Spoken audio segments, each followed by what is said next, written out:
Hello rayon, எப்படி இருக்கீங்க? சூப்பரா. 105 நாள் எப்படி நீங்க டிராவல் பண்ணீங்க? ஆனா ஆக்சுவலா வந்து நீங்க கொஞ்சம் நடுவில் தான் வந்தீங்க.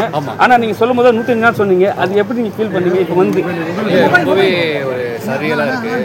105 நாள் ஒரு ஷோவில் ட்ராவல் பண்ணுறது, அதுவும் பிக் பாஸில் வந்து இந்த சீசனில் ட்ராவல் பண்ணுறது ரொம்ப ஸ்பெஷலாக இருந்துச்சு. நான் ஸ்டார்டிங்கில் வேறு மாதிரி இருந்துச்சு, பாய்ஸு தனியாக கேர்ள்ஸ் தனியாக. ஒரு 50வது நாளுக்கு அப்புறம் தான் இண்டிவிஜுவலாக எல்லாராலையும் விளையாட முடிஞ்சது. அது இண்டிவிஜுவலாக மாறினதுக்கப்புறம் ரொம்பவே எனக்கு ஹெல்ப்ஃபுல்லாக இருந்துச்சு. ஸோ ரொம்ப ஸ்பெஷலாக இருக்குது. ஆனால் உங்கள் ஆடியன்ஸ்லாம் நீங்கள் தான் வந்து ஜெயிச்சு வெளியே வருவீங்கன்னு பார்த்தாங்க, கப் அடிச்சுட்டு. ஆனால் வந்து டிசப்பாயின்மெண்ட் ஆகிடுச்சு. அதை எப்படி பார்க்குறீங்க? இல்லை, டிசப்பாயின்மெண்ட்ன்றதை தாண்டி முத்து நிஜமாவே ரொம்ப நல்லா விளையாண்டார்.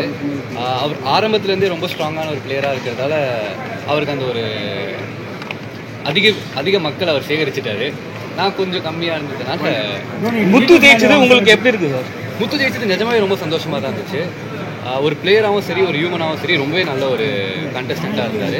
அவரோட பெஸ்ட்டை அவர் கொடுத்தாரு, நான் என்னோட பெஸ்ட்டை கொடுத்தேன். ஆனால் இருங்க, பிஆர் டீம் ஒன்று சொல்லியிருக்காங்க. அதெல்லாம் நீங்கள் எப்படி வந்து வெளியே பார்த்தீங்க? என்னதான் பிஆர் டீமாக இருந்தாலும் பண்ணாத ஒரு விஷயத்த பப்ளிஷ் பண்ண முடியாதுல்ல. நம்ம உள்ளே என்ன பண்ணுறோமோ அதை தான் வெளியே பப்ளிஷ் பண்ண முடியும். அண்ட் ஓட்டிங்கில் வந்து யாராலையும் எதுவும் பண்ண முடியாது. அது சேனல்லையும் ரொம்பவே ஸ்ட்ராங்கான ஒரு கன்ஃபர்மேஷன் கொடுத்துட்டாங்க.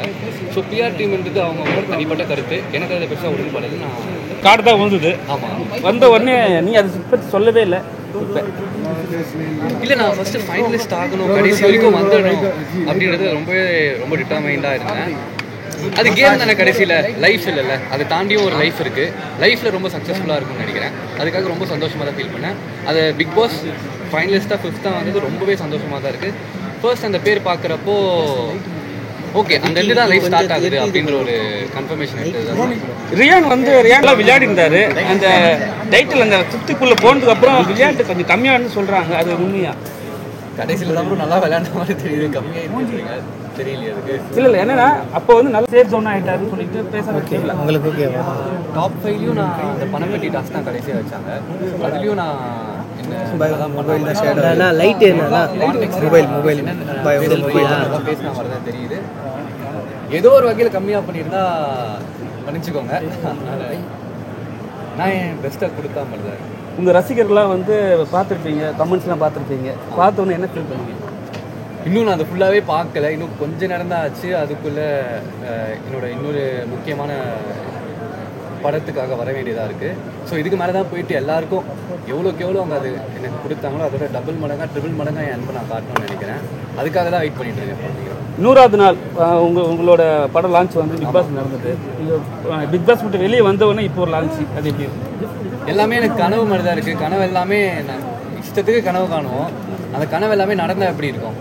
அது ஒரு எக்ஸ்பிளைனே பண்ண முடியாத, வார்த்தைகளால் அதை சொல்லவே முடியாத ஒரு தருணத்தில் தான் நான் இருக்கேன். கடவுளுக்கு ரொம்ப நன்றி. என்னோட பேரண்ட்ஸ்க்கு ரொம்ப ரொம்ப ரொம்ப ரொம்ப நன்றி. இந்த மாதிரி ஆனால் இந்த கோவா கேங்கால தான் வந்து கொஞ்சம் ஆட்டம் கொஞ்சம் கம்மியாயிடுச்சுன்னு சொல்ல வராங்க. அது நீங்கள் பார்த்தீங்களா? கோவா கேங் வந்து ஏதோ ஒரு வகையில் வந்து இந்த கேமாக இருந்தாலும் நம்ம வந்து ஃப்ரெண்ட்ஸ் ஆகிடுவோம். அதை வந்து தவிர்க்கவே முடியல. அதை தவிர்த்திருந்தால் ஆட்டம் நல்லா இருந்திருக்கலாம். பட் ஓகே, அதுவும் ஒரு லெசன் தான். ஒரு ஃப்ரெண்ட்ஷிப்ன்றது எங்கே இருந்தாலும் உருவாகும். அந்த கோவா கேங்குன்றது உண்மையாக தான் இருந்துச்சு. அதனால் பெருசாக ஃபீல் பண்ணுற மாதிரி. சௌந்தர்யா சொன்னாங்க, எனக்கு கப்பை கொடுத்துருந்தா எங்கள் அப்பா வந்து கப்பை பிடுங்கி வந்து முத்துக்கு கொடுத்துருப்பாங்கன்ட்டு. அது எப்படி பார்த்தீங்க? ஏன்னா நிஜமாவே இப்போ சௌந்தர்யாவும் முத்துவனா அவங்களுக்கும் தெரிஞ்சிருக்குல்ல. முத்து வந்து நிஜமாவே ரொம்ப உழைப்பை போட்டிருக்காரு. ரொம்ப ஸ்ட்ராங்கான ஒரு பிளேயராக அவர் ஆரம்பத்துலேருந்து முதல் நாள்லேருந்தே அவர் காமிச்சிருக்காரு. அந்த பிக் பாஸ் வந்து ஒருத்தருக்கு ஒரு தலைப்பு கொடுக்கும்போது அவருக்கு உழைப்புன்னு தான் கொடுத்தாரு. அவர் உழைப்புக்கேற்ற ஒரு ரிசல்ட் தான் அவர் வின்னராக வந்திருக்காரு. நீங்களும் பேசினே இருக்கீங்க. நீங்கள் ஏன்னா 24 hours 100 days இருந்துருக்கீங்க. எப்படி இருந்தது? அது வெறுப்பாக தான் இருந்துச்சு. நல்லா அவர் அதிகமாக பேசினாலும். பட் பேச வேண்டிய ஒரு தருணத்தில் எல்லாருமே இருக்கும். அந்த 100 நாள் அங்கே இருந்தால் தான் கிடைக்கும். பேச வேண்டிய மொமெண்ட்டில் நம்ம பேசி தானே ஆகணும். இதுக்கப்புறம் வந்து உங்களோட ஜேர்னி எப்படி இருக்குன்னு? இல்லை ப்ரோ, இப்போ தான் லைஃபே ஸ்டார்ட் ஆகிற மாதிரி இருக்குது பிக் பாஸ் மூலிமா. பிக் பாஸுக்கு ரொம்ப நன்றி.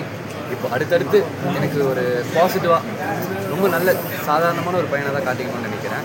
அந்த சாதாரணமான கேரக்டர்ஸ் இருந்தாலும் ஃபஸ்ட்டு எப்பவுமே ஒரு ஹீரோ வந்து ஹேர் கலரிங் பண்ண மாட்டாங்க. ஃபஸ்ட்டு ரெட் கலர் பண்ணாங்க, அதுக்கப்புறம் க்ரீனு, அப்புறம் பிளாக்கு. எப்படி இருந்தது அதெல்லாம் பார்க்கும்போது? யாராவது பார்த்தீங்களா? இது எவ்வளோ நம்ம இப்போ சும்மாவே நான் போய் கலர் பண்ணுவேன்னு நம்ம பண்ண போகிறது இல்லை. அந்த தருணத்தில் அதை அனுபவிக்கணும். ஒரு மொமெண்ட்டையும் நான் அனுபவித்தேன். ரொம்ப சந்தோஷமாக தான் ஃபீல் பண்ணேன். நான் பண்ணதுக்கான பலன் எனக்கு மக்கள் நீங்கள் எல்லோரும் சேர்ந்து கொடுத்துருக்கீங்க. ரொம்பவே சந்தோஷமாக தான் இருக்குது.